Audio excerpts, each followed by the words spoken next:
പാദവാർഷിക പരീക്ഷ ക്ലാസ് 6 അല്ലേ, മലയാളം ചോദ്യപേപ്പറും അടിസ്ഥാന പാഠവരിയുടെ ചോദ്യപേപ്പറും അതിൻ്റെ ആൻസർ കീയുമാണ് ഞാൻ ഈ വീഡിയോയിൽ നിങ്ങൾക്ക് വേണ്ടി ഡിസ്കസ് ചെയ്യുന്നത്. അപ്പോൾ നിങ്ങൾ ഈ ചാനൽ ആദ്യമാണെങ്കിൽ ചാനലൊന്ന് സബ്സ്ക്രൈബ് ചെയ്യണേ. നമുക്ക് വീഡിയോയിലേക്ക് കിടക്കാം. നോക്കൂ, പ്രവർത്തനം 1, വായിക്കാം എഴുതാം. ആസ് യൂഷ്വൽ എന്താണ്, സാധാരണ പോലെ തന്നെ ആദ്യം ഒരു പാരഗ്രാഫ് തന്നിട്ടുണ്ട്, സബ് ക്വസ്റ്റ്യൻസ് തന്നിരിക്കുകയാണ്, അതിന് ആൻസേഴ്സ് എഴുതാനാണ് പറഞ്ഞിരിക്കുന്നത്. ഒരു കാലത്ത് അട്ടപ്പാടി നിബിഡമായ ഉറവകളും തോടുകളും പുഴകളും നിറഞ്ഞ തണുപ്പും നനവുമുള്ള ഒരു പ്രദേശമായിരുന്നു. തമിഴ്നാടിൻ്റെ അതിർത്തി പ്രദേശം. അവിടം ആദിവാസികളുടെ സ്വന്തമായിരുന്നു. അവരുടെ മൂപ്പന്മാരായിരുന്നു അട്ടപ്പാടിയിലെ രാജാക്കൾ. പിന്നീട് രംഗം മാറി. തമിഴ്നാട്ടിൽ നിന്ന് ഗൗണ്ടർമാരും നമ്മുടെ നാട്ടുകാരും അട്ടപ്പാടിയിൽ ഭാഗ്യം തേടിയെത്തി. കാടുകൾ വെളുത്തു തുടങ്ങി.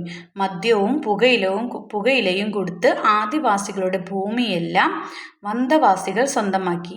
മലയെല്ലാം വെട്ടിയിടിച്ച് റോഡുണ്ടാക്കി. മലമുകളിലേക്ക് ലോറികൾ ഇരമ്പിക്കയറി തുടങ്ങി. മരമെല്ലാം വെട്ടിമുറിക്കപ്പെട്ട് ലോറിയിൽ താഴേക്കിറങ്ങി. എല്ലാ മലകളും മൊട്ടക്കുന്നുകളായി മാറി. അവയിൽ നിന്ന് കുതിച്ചൊഴുകിയിരുന്ന ഉറവുകളെല്ലാം ചത്തു. സുഗതകുമാരി. നോക്കൂ, രാജാക്കൾ എന്ന് വെച്ചാൽ രാജാക്കന്മാർ എന്നാണ് അർത്ഥം. വന്തവാസികൾ എന്ന് വെച്ചാൽ വന്നു താമസമാക്കിയവർ. ഇങ്ങനെ 2 ഹിൻസും കൊടുത്തിട്ടുണ്ട്. നോക്കൂ, ഒന്നാമത്തെ ക്വസ്റ്റ്യൻ. തമിഴ്നാടിൻ്റെ അതിർത്തി പ്രദേശമായിരുന്ന അട്ടപ്പാടിയിൽ കാലങ്ങളായി താമസിച്ചിരുന്നത് ആരാണ്? നമുക്ക് പാരഗ്രാഫ് വായിക്കുമ്പോൾ തന്നെ ആൻസർ കിട്ടും. ആരായിരുന്നു? ഗൗണ്ടർമാരും മറ്റു നാട്ടുകാരും, ആദിവാസികളായ ജനങ്ങൾ, മരം വെട്ടുകാരും, ലോറി ഡ്രൈവർമാരും, ഗൗണ്ടർമാരും, രാജാക്കന്മാരും. ഏതാണ് ശരിയായ ആൻസർ? ആദിവാസികളായ ജനങ്ങളാണ് തമിഴ്നാടിൻ്റെ അതിർത്തി പ്രദേശമായ അട്ടപ്പാടിയിൽ കാലങ്ങളായി താമസിച്ചിരുന്നത്. അപ്പം ബി ആണ് ശരിയായ ഉത്തരം. രണ്ടാമത്തെ ക്വസ്റ്റ്യൻ നോക്കൂ. വൃക്ഷനിബിഡമായിരുന്ന അട്ടപ്പാടിക്ക് സംഭവിച്ചത് എന്താ സംഭവിച്ചത്? ധാരാളം ജലമുള്ള തോടുകളും പുഴകളും ഉണ്ടായി. മലകളും കുന്നുകളും ഇടിച്ചു നിരത്തി കെട്ടിടങ്ങൾ പണി കഴിപ്പിച്ചു. വൃക്ഷങ്ങളെല്ലാം വെട്ടിമാറ്റി. മലകൾ മൊട്ടക്കുന്നുകളായി മാറി. കയ്യേറിയ ഭൂമി വന്തവാസികൾ ആദിവാസികൾക്ക് തിരികെ നൽകി. ഇതിലേതാണ്? വൃക്ഷങ്ങളെല്ലാം വെട്ടിമാറ്റി, മലകൾ മൊട്ടക്കുന്നുകളായി മാറി. സി ആണ് ശരിയായ ഉത്തരം. മൂന്നാമത്തെ ക്വസ്റ്റ്യൻ നോക്കൂ. മലകൾ തുരന്ന് റോഡ് വെട്ടിയത് എന്തിനായിരുന്നു? ആദിവാസികൾക്കും മൂപ്പന്മാർക്കും സഞ്ചരിക്കാൻ, ഗൗണ്ടർമാർക്കും മറ്റു നാട്ടുകാർക്കും കുടിയേറി പാർക്കാൻ. വെട്ടിയ മരത്തടികൾ കൊണ്ടുപോകാൻ. തോടുകളും പുഴകളും ഒഴുക്ക് എളുപ്പമാക്കാൻ. ഇതിലേതാണ് ശരിയായ ആൻസർ? വെട്ടിയ മരത്തടികൾ കൊണ്ടുപോകാൻ വേണ്ടിയിട്ടാണ്. സി ആണ് ശരിയായ. വെട്ടിയ മരത്തടികൾ കൊണ്ടുപോകാൻ. ഡി നോക്കൂ. താഴെ കൊടുത്തവയിൽ അട്ടപ്പാടിക്ക് വന്ന മാറ്റങ്ങളിൽ പെടാത്തത് ഏത്? എ. ആദിവാസികളുടെ ഭൂമിയെല്ലാം വന്തവാസികൾ കയ്യേറി. കാടുകളും മലകളും തോടുകളുമെല്ലാം നശിച്ചു. വന്തവാസികൾ ധാരാളമായി മരങ്ങൾ വച്ചുപിടിപ്പിച്ചു. മരങ്ങൾ കൊണ്ടുപോകാൻ മലകൾ വെട്ടി റോഡുണ്ടാക്കി. ഇതിലേതാണ് ശരിയായ?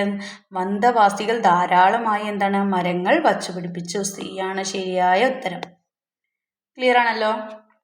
ഓക്കെ, അഞ്ചാമത്തെ നോക്ക് മക്കളെ. കാടുകൾ വെളുത്തു തുടങ്ങി എന്നതുകൊണ്ട് ഉദ്ദേശിക്കുന്നത് എന്ത്?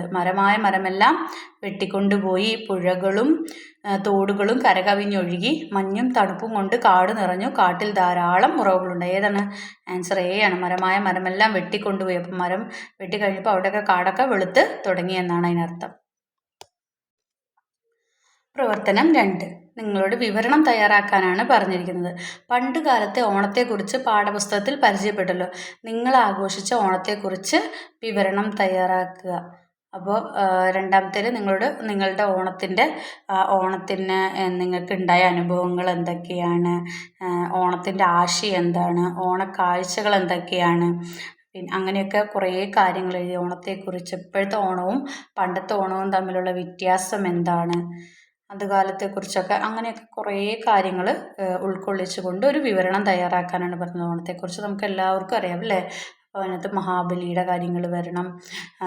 പിന്നെ നമ്മൾ ഓണം ആഘോഷിക്കുന്നതിൻ്റെ എങ്ങനെയൊക്കെയാണ് ആഘോഷിക്കുന്നത്, പണ്ടും ഇന്നും തമ്മിലുള്ള വ്യത്യാസം എന്താണ് ഓണാഘോഷത്തിൽ, അങ്ങനെ ഒരു വിവരണം തയ്യാറാക്കാനാണ് പറഞ്ഞേക്കുന്നത്. ഓക്കെ, ഇനി പ്രവർത്തനം 3 കുറിപ്പ് തയ്യാറാക്കാനാണ് പറഞ്ഞിരിക്കുന്നത്. എത്ര കാലമായി കണ്ടിട്ട്, എന്താ അത്ര വൈകിയത്? ഉപ്പ് കൊറ്റാൻ പുഞ്ചിരിച്ചു. കുട്ടികൾക്ക് ഉപ്പ് കൊറ്റാനുള്ള സ്നേഹം കണ്ടില്ലേ?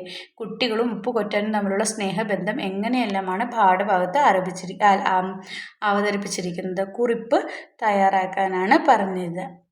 അപ്പം എന്തൊക്കെയാണ് ഉപ്പ് കൊറ്റാനോടുള്ള കുട്ടികൾക്കുള്ള സ്നേഹം എങ്ങനെയൊക്കെയാണ്, പിന്നെ അവർ തമ്മിലുള്ള സ്നേഹബന്ധം എങ്ങനെയെല്ലാം ഈ ഭാഗത്ത് അവതരിപ്പിച്ചിരിക്കുന്നത്. ഇത് ഈ ഏത് പാഠഭാഗമാണ് എന്നൊക്കെ ആരെഴുതിയതാണ് എന്നൊക്കെ പറഞ്ഞ് നല്ല വൃത്തിയായിട്ട് കുറിപ്പ് എഴുതാനാണ് പറഞ്ഞിരിക്കുന്നത്. ബി ക്വസ്റ്റ്യൻ നോക്കൂ. ആചാരം പറയാത്തതിനാൽ ഉപ്പുകൊറ്റനോട് കോപിച്ചതാര്? ആചാരം പറയാത്തതിനാൽ ഉപ്പുകൊറ്റനോട് കോപിച്ചത് ആരാണ്? അഗ്നിഹോത്രി, പാക്കനാർ, നാറാണത്ത് ഭ്രാന്തൻ, അഗ്നിഹോത്രിയുടെ ഭാര്യ പിതാവ്. ആരാണ് ആചാരം പറയാത്തതിൽ ഉപ്പുകൊറ്റനോട് കോപിച്ചത്? അഗ്നിഹോത്രിയുടെ ഭാര്യ പിതാവ്. ഇതാണ് ശരിയായ ആൻസർ. അഗ്നിഹോത്രിയുടെ ഭാര്യ പിതാവ്. പ്രവർത്തനം 4 നോക്കൂ. പഴഞ്ചൊൽ വ്യാഖ്യാനം. കൂടി നിന്നാൽ കോടി ഗുണം എന്നാണ് കേരളീയം എന്ന യൂണിറ്റിലെ ആശയങ്ങളും സ്വന്തം നിരീക്ഷണങ്ങളും ഉൾപ്പെടുത്തി മുകളിൽ തന്നിരിക്കുന്ന പഴഞ്ചൊല്ലിനെ വ്യാഖ്യാനിച്ച് കുറിപ്പെഴുതുക. കൂടി നിന്നാൽ കോടി ഗുണം. നമ്മുടെ കേരളീയം എന്ന യൂണിറ്റിലെ ആശയവും കൂടെ കൂടി ബന്ധിപ്പിച്ച് വേണം അത് എഴുതാൻ. നമുക്ക് കേൾക്കുമ്പോൾ തന്നെ അറിയാം, കൂടി നിന്നാൽ കോടി ഗുണം എന്ന് പറയുന്നത് എന്തുകൊണ്ടാണ്? നമ്മൾ ഒത്തുചേർന്നാൽ നമുക്ക് എന്താണ്, ഒരുപാട് ഗുണങ്ങൾ ഉണ്ടാകും. പല തുള്ളി പെരുവെള്ളം എന്ന് പറയാറില്ലേ? അതായത് തുള്ളികൾ ഇങ്ങനെ ശേഖരിച്ച് വെച്ച് കഴിഞ്ഞാൽ നമുക്ക് എന്താവും, ഒരുപാട് വെള്ളമായിട്ട് മാറും അല്ലേ? അപ്പോൾ പല തുള്ളി കൊണ്ട് നമുക്ക് പെരുവെള്ളമായി മാറുന്ന പോലെ കൂടി നിന്നാൽ നമുക്കുണ്ടാകുന്ന ഗുണങ്ങൾ, ഒന്നിച്ച് ചേർന്ന് ഒത്തൊരുമയോടെ നിന്ന് നമുക്കുണ്ടാകുന്ന ഗുണങ്ങൾ എന്തായിരിക്കും? കോടി ഗുണങ്ങളായിരിക്കും. ഒത്തുപിടിച്ചാൽ മലയും പോരും എന്നൊക്കെ കേട്ടിട്ടില്ലേ?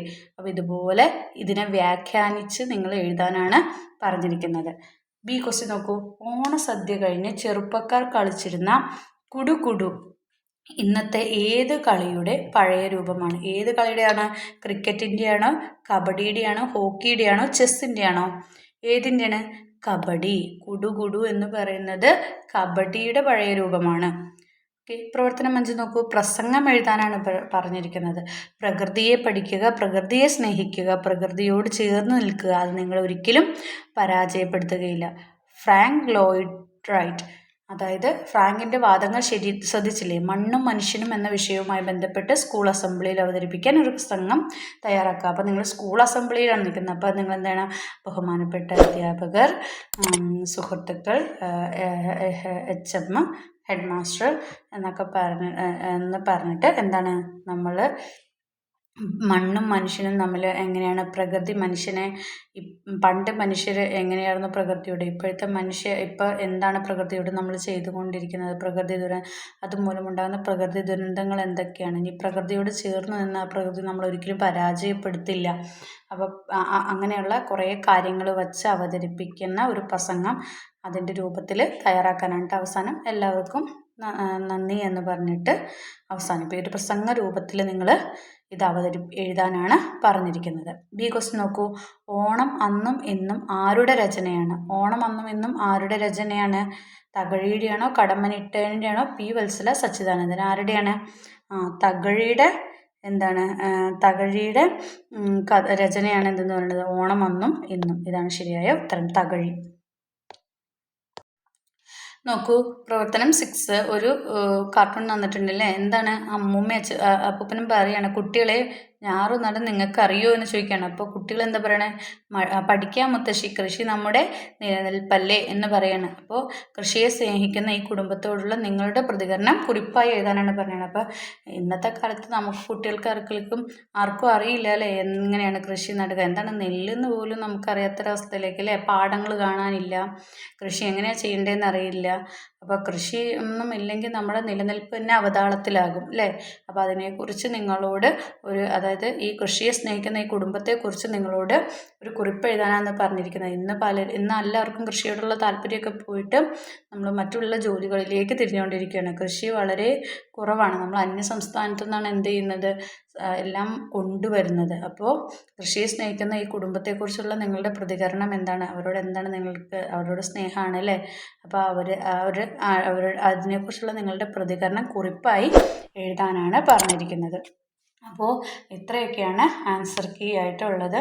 മക്കൾക്ക് ഈ വീഡിയോ ഇഷ്ടമായെങ്കിൽ ലൈക്ക് ചെയ്യുക, കൂട്ടുകാർക്ക് അയച്ചു കൊടുക്കുക. അതുപോലെ തന്നെ ഈ വീഡിയോ ആദ്യമായി കാണുന്നവരുണ്ടെങ്കിൽ ചാനലൊന്ന് സബ്സ്ക്രൈബ് ചെയ്യുക കേട്ടോ മക്കളെ. See again. Thank U.